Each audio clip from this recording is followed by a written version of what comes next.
System downloaded. The 16th minute. The 16th minute of PZW. What's going on, people? This is me, Atlee Greene, or me, Mickey Green, or for the purpose of the show, just call me Atlee Greene. And Hold I'm waiting on. for my co-host. I just realized I'm awfully confused. I thought we were actually going to be watching the video and commenting on the video as we were watching That it. is called commentary. Well, I This is understand after that the that's fact. Hence the 16th minute, the name of the show we are on. This is going to take more than 1 minute. It's implied in the title.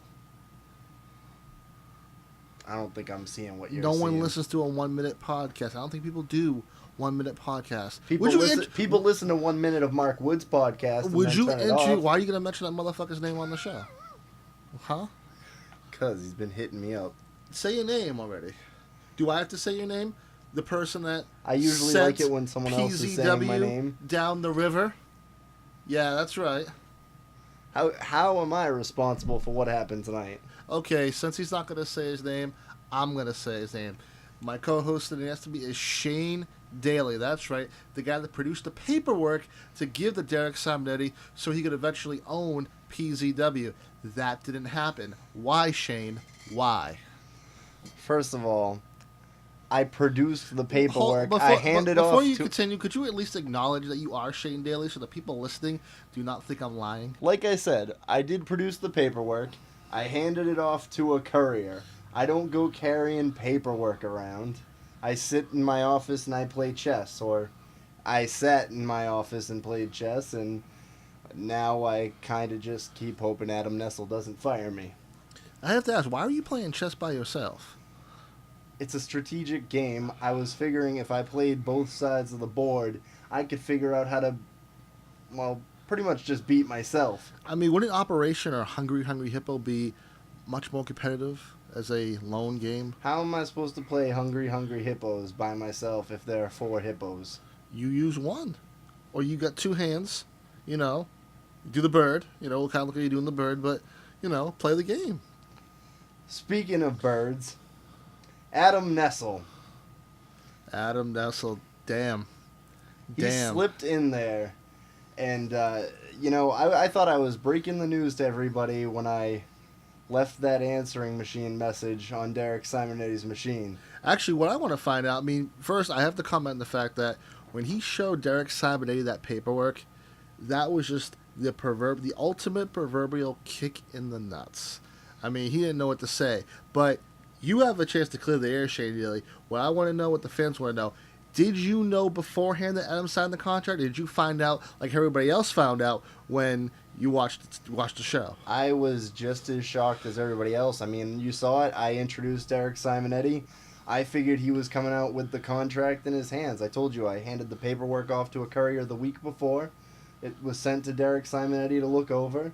You know, I gave him that call congratulating him under the assumption that he had signed the paperwork and all was good to go. And here we are. Adam Nessel pops out from behind the curtain, waves the paperwork around. I'm thinking, all right, he's got his best friend to look over the contracts, just make sure everything's been worked out. Now that Adam Nessel is the owner of PCW, what do you think is in store for not just the fans, not just the promotion, but the wrestlers? You know, you got Stevie James, you got Tommy Corbin, Richie Sick, Derek Simonetti's definitely going to be in the mix still. I know he mentioned retirement, but I don't see how he takes this beating lying after what has transpired. Well, you know, just from what I saw of Adam tonight, it looks like what the wrestlers of PZW are going to be doing is whatever is best for Adam Nessel. Adam Nessel, you know, like you said, he took advantage of the fact that Derek just handed the paperwork over to him without signing it. And Adam just took that ball and ran with it. So if he can find some way to use the wrestlers to his advantage, he'll do that. So Shane Daly, I got to ask you, with KM Cash being the reason why this sale went through and now Adam Nessel owns everything, do you have any insight or any number? Have you heard a dollar sign float around as to how much this thing was bought for? You know, I can't throw an exact number on it. You know, it shocks me that KM Cash, would have to get involved. I mean, Adam Nessel, made a couple bucks while he was working here, so if Adam Nessel's checks couldn't cover it, I mean, in order for KM Cash to have to get involved, I assume it would have had to have been a whopping sum of money. And what do you think now with John Wilson and Malcolm Xavier in the mix now? What does this mean? What do those two people alone mean for PZW? I mean, I can't believe it. I mean, Derek broke Malcolm Xavier's hand, and a lot of people would say Malcolm Xavier was justified in what he did. I don't personally agree, because there's only room in PZW for one token black guy, and I don't like him as being the token black guy. So I think Derek should have broke both his hands, but that's just me. The way I'm looking at it is Derek did what Derek had to do, because, I mean, last season KM Cash was pretty much doing a hostile takeover of PZW himself, using Malcolm Xavier as his tool to achieve it. And Derek Simonetti just made sure that it wasn't going to fall into the wrong hands. Project Zero Wrestling, that is. I mean, the way I look at it, you have two big men working for Adam Nessel, working for KM Cash, and in my opinion, I don't think Malcolm Xavier is as big of a problem as John Wilson. The reason I say that is because I know John Wilson. I got him into the business. He trained with me, and the one thing I know about John Wilson, he goes where the money goes. That guy is about money all day, money all night, money everywhere. You show him one paycheck, somebody shows him a bigger paycheck, he's going with that bigger paycheck. And when you're motivated by the green, that is a dangerous individual. I mean, their size alone, that presents enough danger as it is. Now you have to think, in addition to having KM Cash's money behind them, they have that brilliant mind of Adam Nessel. That man figured out how to slam you, Atlee. You were unslammable until Adam Nessel slammed you. I mean, at first I thought that's why his ego went up tenfold. He slammed somebody, and all of a sudden he thinks he's a superstar. I don't get it. I mean, I still say to this day that video was really just George Lucas special effects done by Owen Cash and company, but you know what? It's neither here nor there. That's okay, though. I mean, when he retired, got the belt back and all that good stuff, so, hey. Adam Nessel, and this should really tell you how smart of a wrestler he is. He beat Richie Sick, the longest reigning Project Zero Wrestling champion. He managed to figure out how to beat the man that no one else could beat. Also, he slammed you. Something else no one else had been able to figure out how to do. And he figured out... Keep kicking me while I'm down, Shane. Keep kicking me while I'm down. Well, I'm about to kick Derek Simonetti, too. He figured out... Hasn't he been kicked enough? Did you not just see the show like we all did? That was a choke bomb. I don't necessarily say that was a kick. Oh, you want to get technical? But what I'm saying is that contract was sealed and sent to Derek Simonetti, and Adam Nessel figured out how to get Derek's fingers off of that paperwork long enough for him to take a pen to the paper. Well, I don't think he really had to figure out anything at all. I mean, they were best friends, and above all, Derek trusted that individual. He trusted Adam Nessel. I mean, everybody else in PZW, Derek Simonetti has a very salty history with, except Adam Nessel. So I wouldn't think at all that he'd have anything to worry about. He's showing his best friend, who he trusts, a piece of paper. Hey, I'm going to own PZW pretty soon. Things are changing. He was excited, and all of a sudden Adam goes, yeah, I'm putting my John Hancock on the paper, and now it's just complete chaos in PZW.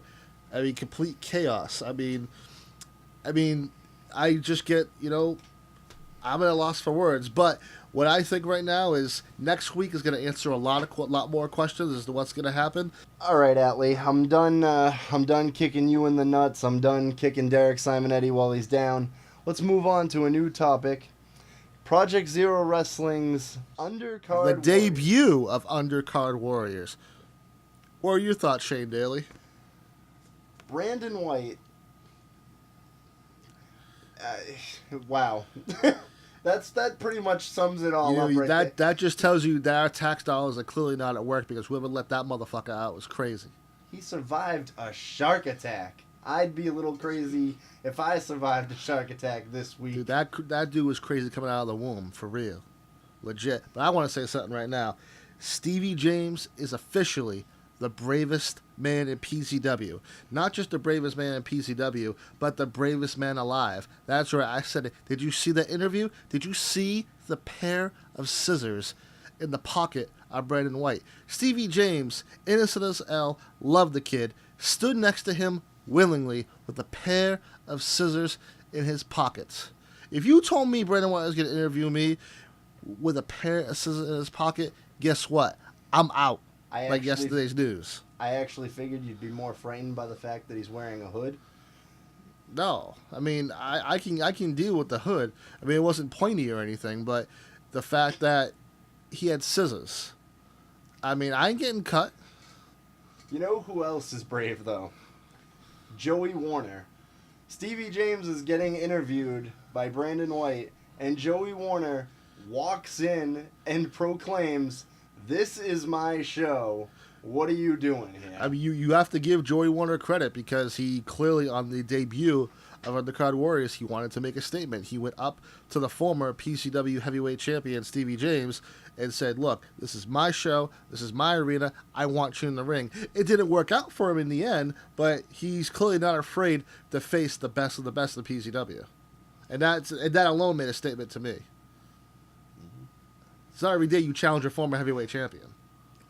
No, but the exact results came of challenging a former heavyweight But champion. I think if Joey Warner, that shows that he's very confident. If he keeps this going and keeps on wrestling the best of the best, he's only going to get better. And I want to see the fruits of that labor develop, when eventually he gets better and he's at the level of a Stevie James, of a Tommy Corbin, of a Richie Sick. Those are going to be some very exciting times for not just PZW, but for the fans. Fans, we gotta go. We're gonna wrap everything up, but please tune in to more PCW action every single week. It is the best 15 minutes of wrestling you will see on the internet, bar none. You know, this is called the 16th minute, but I'm certain we just went through like the 22nd. Oh, absolutely, absolutely.